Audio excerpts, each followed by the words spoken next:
नमस्कार. माझं नाव समदानी हितेश. आपण टीव्हीवर बऱ्याच वेळेला सचिनला म्युच्युअल फंड सही है, एस-आय-पी करा याची जाहिरात करताना ऐकलं असेल. एम-एस धोनी, रोहित शर्मा सुद्धा ती जाहिरात करत असतात.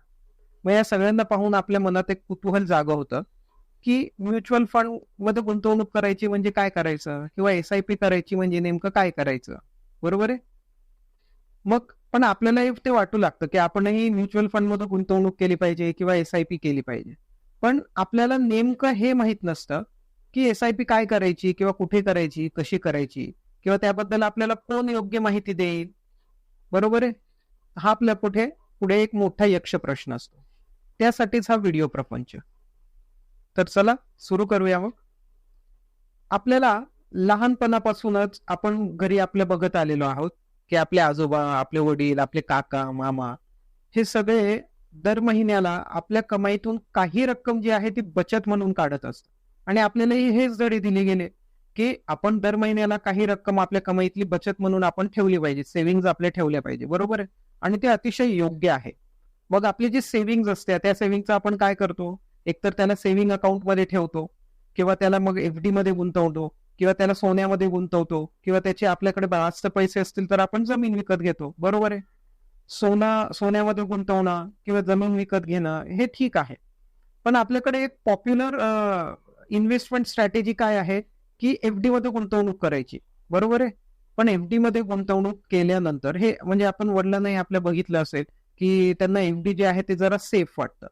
पण एफ-डी खरंच सेफ आहे का? किंवा एफ-डी मध्ये गुंतवणूक करणं खरंच तितकंसं फायदेशीर आणि सेफ आहे का? एफ-डी वर पूर्वी आपल्याला जो व्याज परतावा मिळत असे, तो साधारण 7 ते 7.5% पर्यंतचा होता. सध्याच्या घडीला एफ-डी वरचा आपला जो परतावा आहे, तो आपल्याला 5 ते 5.5% दरम्यान मिळतोय. बरोबर आहे? पण आपल्याला काय वाटतं 5-5.5% म्हणजे आपल्याला जो परतावा मिळतोय तो अतिशय चांगला परतावा आणि सेफ इन्व्हेस्टमेंट आहे. काय प्रॉब्लेम नाही, आपले पैसे बुडणार नाही आणि आपल्याला त्याच्यावर 5-5.5% व्याजही मिळेल. पण इथेच आपली गल्लत होते. आपली जी एफ-डी मधली इन्व्हेस्टमेंट आहे, त्याला एक सगळ्यात मोठा मारक फॅक्टर जो असतो, तो म्हणजे इन्फ्लेशन किंवा चलनवाढ. साध्या भाषेत म्हणायचं तर महागाई. बरोबर आहे? महागाई जी आहे, ती सतत वाढत असते. म्हणजे 10 वर्षापूर्वी ₹1,00,000 आपल्याला जेवढ्या काही गोष्टी मिळत होत्या, त्या तेवढ्याच आज आपल्याला मिळतात का? नाही. त्या गोष्टी घेण्यासाठी आपल्याला थोडा जास्त पैसा मोजावा लागतो. एक सोपं उदाहरण देतो. 10 वर्षापूर्वी ऍक्टिवा दुचाकी जी होती, ऍक्टिवा गाडी, ती आपल्याला साधारण 50 ते 55-60 हजार रुपयांपर्यंत आपल्याला मिळत असे. आज त्याच गाडीची किंमत 90 ते 95 हजार रुपये झालेली आहे. म्हणजे 10 वर्षात ऍक्टिवा गाडीची किंमत जवळपास दुप्पट झालेली आहे. आणि हे फक्त गाडीच्या बाबतीत नाही.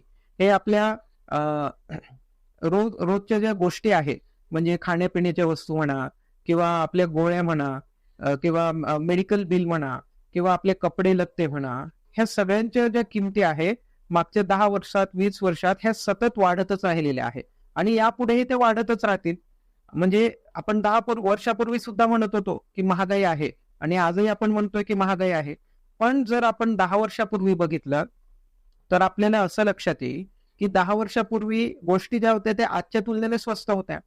इथून जर 10 वर्षांनी आपण बघितलं, तर आपल्याला असं वाटेल, की 10 वर्षापूर्वी गोष्ट स्वस्त होती.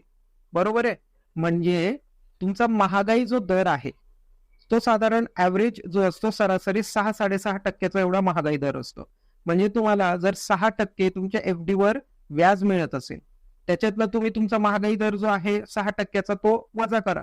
म्हणजे तुम्हाला तुमच्या जी गुंतवणूक आहे त्याच्यावर तुम्हाला किती व्याज दर मिळतो? तर 0. म्हणजे तुमचे पैसे काय आहेत? आहे तेवढेच राहतात, वाढत नाही. उलट पक्षी ते कदाचित ते कमी होऊ शकतील. त्यांची किंमत जी आहे ती कमी होऊ शकेल, पण ती वाढणार निश्चित नाही. मग त्यासाठी आपल्याला एक अशा ठिकाणी किंवा एक अशा काही गोष्टीमध्ये गुंतवणूक केली पाहिजे, जिथे आपल्याला साधारण 8 ते 12% पर्यंतचा आपल्याला परतावा मिळू शकतो. आणि असा एक जो इन्व्हेस्टमेंट अपॉर्च्युनिटी आहे, ती म्हणजे म्युच्युअल फंड. म्युच्युअल फंडमध्ये एवढी ताकद आहे, की ते आपल्याला 8 ते 12% आपल्याला परतावा ते देऊ शकतं. पण आता म्युच्युअल फंडमध्ये गुंतवणूक करायची म्हणजे किती गुंतवणूक करायची? एकत्र सगळे पैसे लावायचे की मग काय करायचं?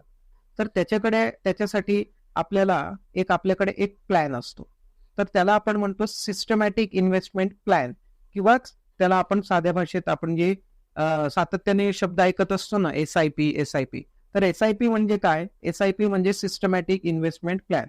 आता SIP मध्ये आपण नेमकं काय करतो?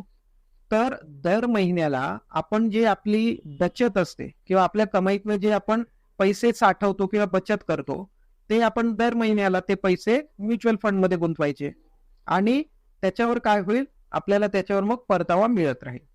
आपण असं सातत्याने दर महिन्याला पैसे गुंतवत गेलो तर 10 वर्षानंतर, 20 वर्षानंतर, 25 वर्षानंतर आपल्या असं लक्षात येईल की आपण एक मोठी अमाऊंट जी आहे ती आपल्यासाठी आपण जमा करून ठेवलेली आहे. बरोबर आहे?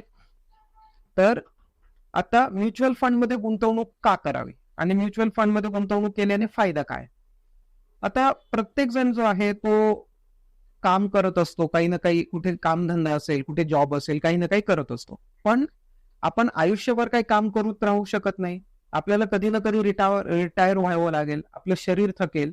साधारण आपली रिटायरमेंटचं जो एज असतो साधारण 58 ते 60 किंवा 65, काही लोक 65 पर्यंतही काम करतात, एवढा असतो. पण आपण जोपर्यंत काम करत असतो आपल्याकडे पैसा येत असतो.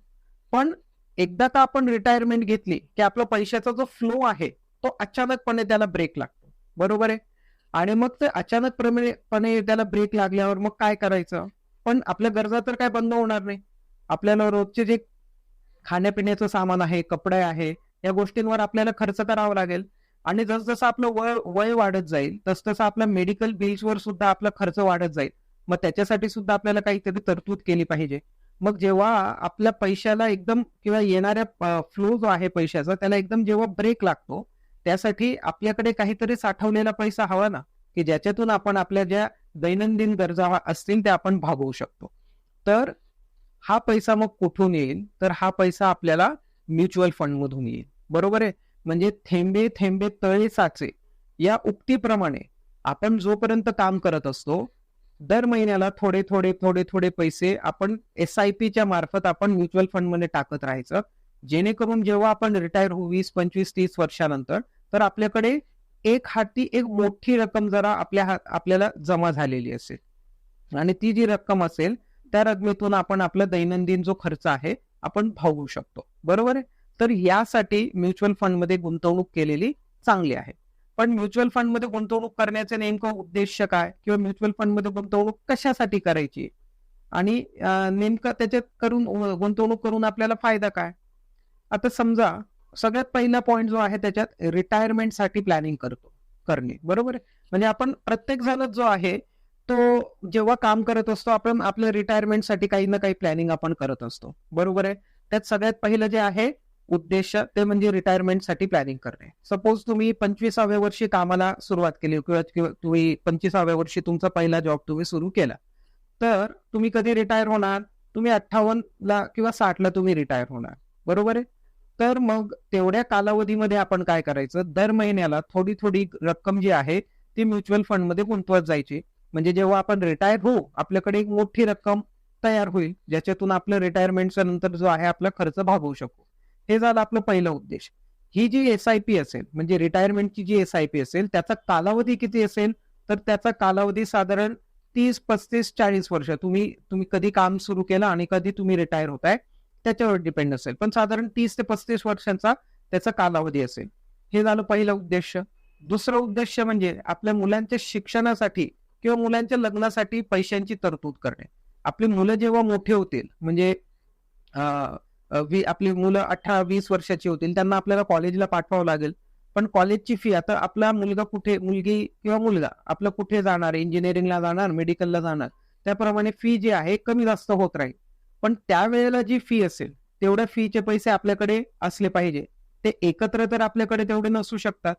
मग त्याच्यासाठी काय करायचं? आतापासूनच आपण पैसे गुंतवायला किंवा साठवायला आपण सुरुवात करायची, जेणेकरून आपली मुलं त्यांचं शिक्षणाचं जेव्हा वय होईल किंवा आपल्या मुलांचं लग्नाचं वय जे होईल त्या लग्नाला लागणारा खर्च किंवा मुलांच्या शिक्षणाला लागणारा खर्च जो आहे त्याचे पैसे आपल्याकडे ऑलरेडी आपण साठवून ठेवलेले असतील. हे झालं दुसरं उद्देश SIPचा, मुलांच्या शिक्षणासाठी किंवा मुलांच्या लग्नासाठी.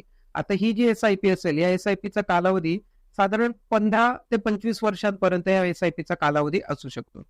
तिसरा एक उद्देश काय आहे की SIP का करावी? मला घर घ्यायचं आहे, घरासाठी मला डाऊन पेमेंटसाठी पैसा जमा करायचा आहे. आता किती पैसे लागतील? साधारण 15-20 लाख रुपये, कधीतरी 25 लाख रुपये सुद्धा एवढे पैसे लागू शकतात डाऊन पेमेंटसाठी.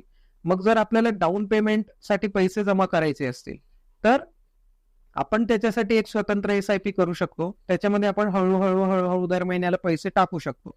आपण 25व्या वर्षी जॉबला सुरुवात केली आणि आपलं एम असं असेल की साधारण मला 30 किंवा 35व्या वर्षी घर घ्यायचं आहे, त्याच्याप्रमाणे प्लॅनिंग करून आपण SIP मध्ये डाऊन पेमेंटचे पैसे जे आहे आपण जमा करू शकतो.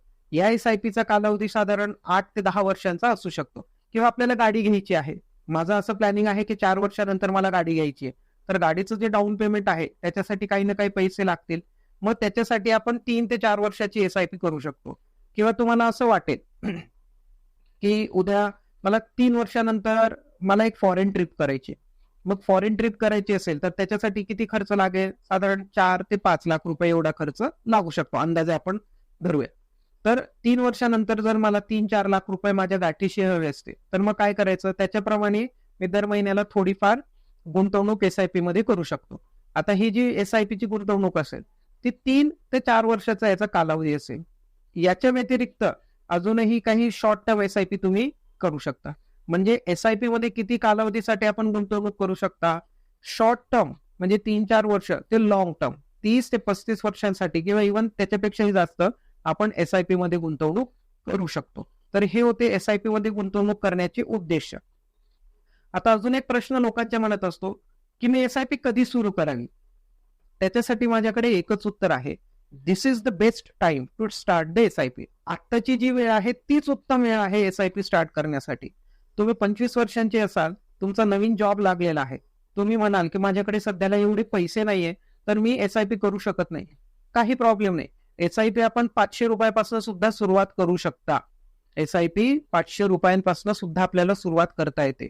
म्हणजे तुमचा पगार कमी जरी असेल तरी तुम्ही 500 रुपयापासून SIP सुरुवात करा आणि जसा जसा तुमचा पगार वाढत जाईल तसा तसा तुमची SIP मधली जी रक्कम आहे ती सुद्धा तुम्ही ती वाढवत न्यायची. आता तुम्ही म्हणाल, अरे मी तर माझं वय 35 वर्ष आहे किंवा माझं वय 40 वर्ष आहे, तर मी आता मला फार उशीर झाला. नाही, तुम्ही 35 वर्षांचे असा किंवा 40 वर्षांचे असा, तुम्ही तरी सुद्धा गुंतवणूक सुरू करू शकता, काही प्रॉब्लेम नाही. म्हणजे गुंतवणूक करायला किंवा SIP सुरू करायला तुमचं वयाचं बंधन नाही. 25 वर्ष किंवा जेव्हा तुमचा पहिला जॉब लागेल तिथून तुम्ही रिटायर होईपर्यंत तुम्ही कधीही SIP मध्ये गुंतवणूक सुरू करू शकता. म्हणजे SIP ला वयाचं बंधन नाही, तुम्ही कुठल्याही वयामध्ये SIP सुरू करू शकता. सो SIP सुरू करण्याची हीच उत्तम वेळ आहे. ओके, तर माझ्या मते मला असं वाटतंय की तुमच्या मनात काही जे एक जनरल प्रश्न असतील त्याचा मी उत्तर देण्याचा जरा प्रयत्न केलेला होता. हा होता आपला पहिला भाग. मी अजून एक दुसरा व्हिडिओ बनवणार आहे. दुसऱ्या भागामध्ये आपण काय बघू की SIP मध्ये आपल्याला किती परतावा मिळू शकतो, म्हणजे किती वर्षांसाठी गुंतवणूक किती केल्यावर आपल्याला किती परतावा मिळू शकतो हे आपण दुसऱ्या भागामध्ये बघणार आहोत. किंवा म्युच्युअल फंड कुठल्या टाईपचे असू शकतात याचा एक थोडासा आपण ओव्हरव्ह्यू घेऊया. ओके, तोपर्यंत धन्यवाद.